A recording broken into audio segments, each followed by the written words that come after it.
What is our focus in this reality? We create an ego identity on our education, our degree. We are brought up through education, schooling system, and we're gonna box ourselves in vocation or through courses. What course are you?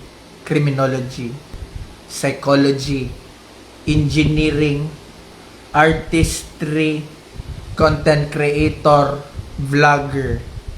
What are you? A piece of the puzzle? First of all, was that puzzle already there before you came here in this physical earth? If yes, that means that's the matrix. That is society matrix. Why did I brought this conversation? It's because when we box ourselves in those matrix, it doesn't matter. But I think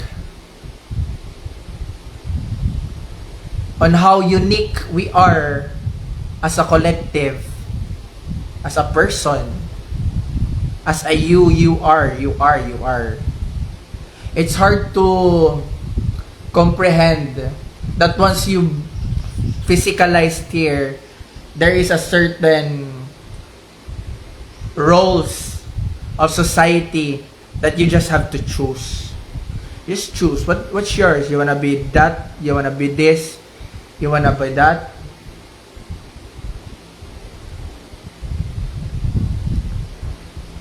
For me, it's sad. Maybe for the oldies, it's like we don't talk about it. But for my perspective, it is sad. Sad to know that the majority can only choose the minority. I want the goal is the unique you are. Specific, not generalizing. The most specific. Like what taste is that taste bud? How salty is that? Like what color is that? Like that specific.